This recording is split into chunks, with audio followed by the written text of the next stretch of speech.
Bapak Ibu, berjumpa lagi dengan saya. Gimana kabarnya? Saya berharap semuanya baik dan sehat. Kita sampai di bagian terakhir di dalam membuat PTK, yaitu tentang laporan menyusun PTK.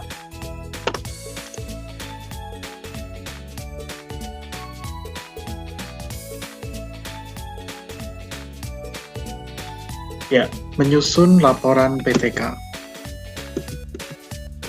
Pada bagian sebelumnya, Bapak Ibu telah belajar ya mengenai mempersiapkan pelaksanaan PTK.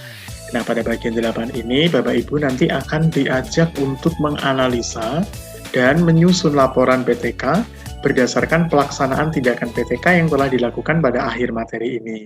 Bapak Ibu juga diharapkan nanti dapat menyusun draft laporan PTK sesuai dengan sistematika atau gaya selingkung yang telah ditentukan. Menyusun laporan PTK. Menyusun laporan PTK ini merupakan langkah terakhir untuk mengkomunikasikan hasil yang diperoleh sebuah tindakan. Ya, laporan penelitian merupakan bentuk karya tulis ilmiah, yang merupakan bentuk karya tulis ilmiah yang disusun agar hasil-hasil yang diperoleh dari kegiatan penelitian dapat disebarluaskan pada masyarakat dalam rangka pengembangan ilmu pengetahuan. Nah, laporan PTK ini merupakan pernyataan formal tentang hasil penelitian atau hal apa saja yang memerlukan informasi yang pasti. Dalam menyusun laporan, ini terdapat aturan ya mengenai tata cara penulisannya. Ya, pedoman tata cara penulisan inilah yang dinamakan gaya selingkung atau sistematika. Nah, sistem matematika masing-masing instansi itu tidak sama, terdapat banyak keberagaman. Keberagaman ini muncul ya karena perbedaan istilah saja ya, yaitu nama bab atau nama subbab ya. Misal ada yang menyebut bab kajian pustaka, ada pula yang menyebutnya bab kajian teori. Nah, itu beberapa model selingkung ya. Sistematika laporan hasil PTK ini terdiri dari 3 bagian, yaitu bagian awal, pokok, dan bagian akhir. Bagian awal terdiri atas sampul, halaman judul, kemudian abstrak, lalu prakata, daftar isi, daftar tabel, gambar, dan lampiran. Bagian pokok meliputi bab 1, ini ada pendahuluan, bab 2, kajian pustaka, bab 3, metode penelitian, kemudian bab 4 ada hasil penelitian dan pembahasan, lalu bab 5, simpulan dan saran. Bagian akhir meliputi daftar pustaka dan lampiran.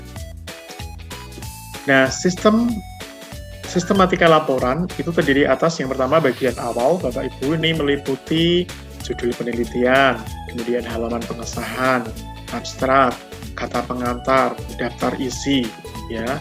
Lalu bagian isi ini meliputi bab 1 pendahuluan, ya, di dalamnya ada latar belakang, rumusan masalah, tujuan penelitian, manfaat penelitian. Lalu pada bagian kajian pustaka, bab 2 ini terdiri dari kajian teori, hasil penelitian yang relevan, kerangka berpikir, hipotesa tindakan. Bab 3 ini metode penelitian, terdiri dari setting penelitiannya, kemudian subjek penelitiannya, sumber data, teknik dan alat pengumpulan data, validasi data, analisis data, indikator kinerja, dan prosedur penelitian.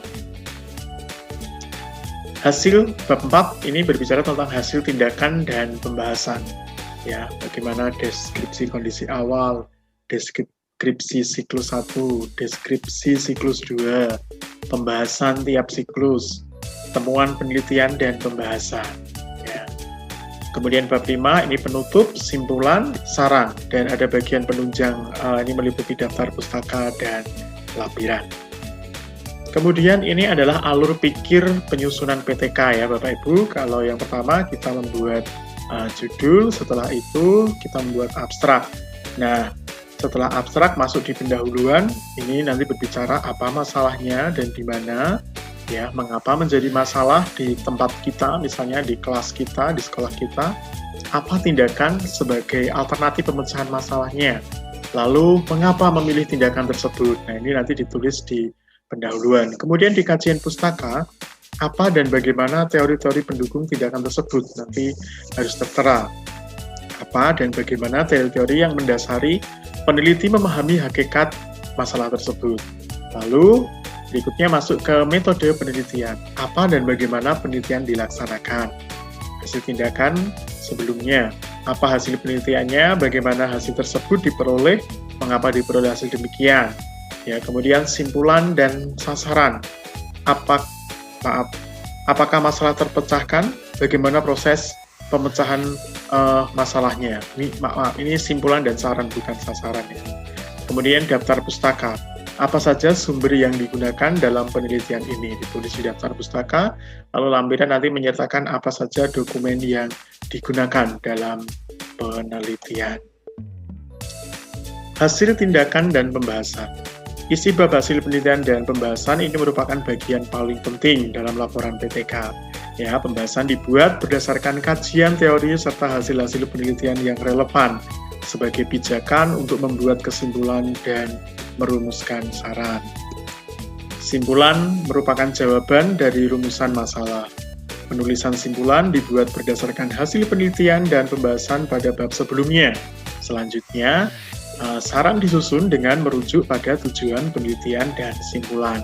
Saran ini ditujukan pada pembuat kebijakan, pengguna hasil penelitian, dan kepada para peneliti berikutnya yang akan melakukan penelitian selanjutnya. Kemudian di daftar pustaka, ini merupakan cara mendokumentasikan sumber rujukan dalam bentuk daftar yang membuat semua sumber rujukan yang diacu. Daftar pustaka ini memiliki peran penting ya dalam penulisan laporan PTK. Cara menulis daftar pustaka diurutkan secara alfabetis tanpa nomor urut ya, dengan urutan nama pengarang, tahun terbit, judul buku, kota penerbit, dan penerbitnya ya. Misalnya ini Daryanto tahun 2014, judulnya penelitian tindakan kelas dan penelitian tindakan sekolah beserta contoh-contohnya.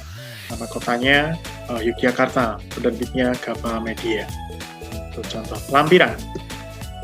Lampiran berisi semua dokumen yang digunakan dalam penelitian dan penulisan laporannya. Misalnya lembar instrumen, pedoman observasi, catatan lapangan, foto-foto, kegiatan, dan lain-lain. Setiap lampiran diberi nomor urut sesuai dengan urutan penggunaannya. Di samping itu, setiap lampiran diberi judul lampiran. Demikian bagian terakhir di dalam menyusun laporan PTK. Selamat belajar.